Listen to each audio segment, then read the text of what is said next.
एक दिन की बात है, अकबर और बीरबल दोनों एक वन में बैठे हुए आनंद मना रहे थे। इतने में शाम हो गई। जब बीरबल घर जाने का उद्यत हुआ तो बादशाह ने उसे रोक कर कहा, बीरबल, आज कई दिनों से मैं एक बात सोच रहा था, परंतु तुमसे कहना भूल जाता था। एक हकीम दवा बनाता है, उसमें बैल के दूध की अनिवार्य आवश्यकता है। यदि तुम कहीं से उसे ला दो तो अति उत्तम।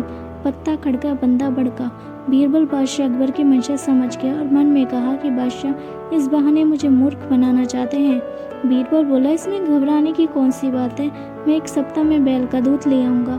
बादशाह ने कहा, 2-4 दिन और अधिक लग जाए तो कोई चिंता की बात नहीं, परंतु दूध का आना बहुत लाजमी है। बहुत अच्छे, कहते हुए बीरबल वहाँ से विदा हुआ। वह घर पहुँच एकांत स्थान में बैठकर बैल के दूध वाले प्रश्न पर विचार करने लगा। चिंताग्रस्त बीरबल के पास कई घंटे का समय, मिनटों का समय बीत गया। जब भोजन करने का समय हुआ तो नियमानुसार उसने लड़की बुलाई। वह अपने पिता का चेहरा उतरा और विचार मांगने देखकर ठिठक गई। जब उसको खड़े कई मिनट व्यतीत हो गए और पिता का ध्यान ना टूटा तो उसने उद्विग्न होकर पिता से चिंता के कारण पूछा। यद्यपि यह बीरबल की बड़ी लड़की थी और वह उसकी बुद्धिमत्ता की कई बार परीक्षा भी ले चुका था, फिर भी ऐसे गूढ़ विषय में उसे सफलता मिलेगी ऐसी आशा स्वप्न में भी ना थी। इसलिए कुछ समय तक उसकी बातों का अनसुनीकर टाल मटोल करता रहा। पुत्री के पुनः पुनः अनुरोध करने पर उसे विवश होकर बादशाह का जटिल प्रश्न सुनाना पड़ा। कन्या बोली, पिताजी, ये कौन सी ऐसी कठिन बात है जिसके लिए आप ऐसे चिंताकुल हो रहे हैं। चलिए, भोजन का समय बीता जा रहा है, मैं इसके उत्तर 1 हफ्ते के भीतर ही बादशाह को पहुंचा दूंगी।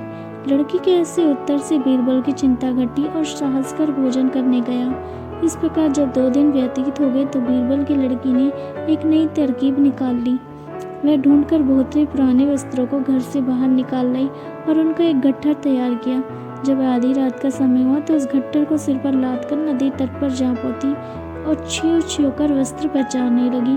बादशाह का महल ठीक नदी तट पर बना हुआ था। अर्धरात्रि के समय नींद के प्रथम पहर में जब कपड़ा धोने की आवाज़ बादशाह के कान में पड़ी तो उसकी निद्रा भंग हो गई और पहले वाली संतरी को बुलाकर कहा, देखो, इतनी रात्रि में कौन धोबी कपड़ा छाट रहा है, उसे तुरंत पकड़कर मेरे पास लाओ। पहले वाला सिपाही हुक्म पाते ही कई अन्य सिपाहियों के साथ वहां पर जा पहुंचा जहां से कपड़े धोने की आवाज़ जा रही थी। वे सब बड़े हैरान और परेशान हुए क्योंकि देखते क्या है, एक सिर से पैर तक अति सुंदर युवती कपड़े पछाड़ रही है। सिपाहियों ने उसे कई बार पुकार कर बादशाह का हुक्म सुनाया, परंतु वे उनकी बातें अनसुनी कर बराबर अपने काम में व्यस्त रही। आखिर एक सिपाही उसके बिल्कुल समीप पहुंचकर बोला, अरे तू कौन है जो इतनी दुष्टता कर रही है और पुकारने पर सुनती भी नहीं। चल, तुझे बादशाह ने बुलाया है। लड़की ने तो ये प्रकरण बादशाह के पास पहुंचना ही चाहती थी, परंतु फिर भी अपना अभिप्राय छिपाकर बोली, आप लोग मुझे क्यों दुख देने पर उतारू हैं, लो मैं अपने घर चली जाती हूँ। सिपाहियों ने कहा, खबरदार, तुम्हारा भला इसी में कि सीधे हम लोगों के साथ बादशाह के पास चलो। लड़की कपड़ों को जहाँ का तहाँ छोड़ उनके पीछे हो ली और जब बादशाह के सन्निकट पहुंची तो बड़े अदब से झुककर सलाम किया और डरी सी होकर एक किनारे खड़ी हो बादशाह के हुक्म की प्रतीक्षा करने लगी। अकबर क्रोध से आग बबूला हो रहा था। उसने अपनी लाल लाल आंखें निकाल कर पूछा, हे कमबख्त, तू कौन है और इस रात्रि के मध्यकाल में यहाँ कपड़े क्यों धो रही है। लड़की ने देखा कि बादशाह क्रोध से तमतमा गए हैं, इसलिए कांपते हुए गिड़गिड़ाकर लड़खड़ी जवान से बोली, श्रीमान, मैं तो।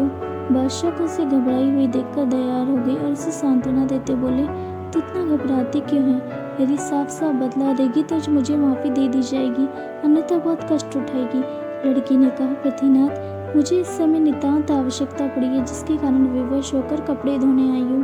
बादशाह ने कहा, ये अभागी, ऐसी कौन सी जरूरत है जिसके लिए इतनी परेशान है। लड़की ने उत्तर दिया, क्या कहूँ पृथ्वीनाथ, आज दोपहर में मेरे पिता ने एक लड़की को जन्म दिया। सो मैं दिन भर तो और कामों में परेशान थी।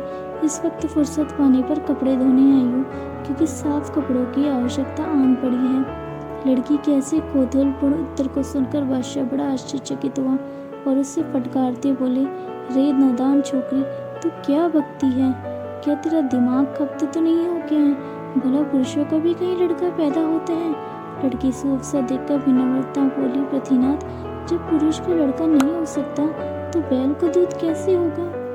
बादशाह अकबर को अपनी पहली बात स्मरण हुई। चकित होकर लड़की से पूछा, कहीं तुम बीरबल की लड़की तो नहीं हो। लड़की ने उत्तर दिया, जी हाँ पृथ्वीनाथ, आपका अनुमान बिल्कुल ठीक है।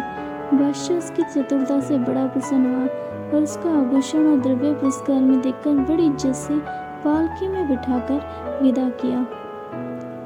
लड़की ने घर पहुंचकर पिता का चरण स्पर्श कर रात की घटना का सारा वृत्तांत कह दिया। बीरबल अपनी बुद्धिमती कन्या से बहुत प्रसन्न हुआ और उसका पुरस्कार उसे लौटाकर बहुत आशीर्वाद दिया। तो दोस्तों, अगर आपको अकबर और बीरबल की ये कहानी अच्छी लगी हो तो चैनल को लाइक और सब्सक्राइब कीजिएगा ताकि आपको इसी तरह की और कहानियाँ मिलती रहें। And thank you so much for watching. Thank you once again.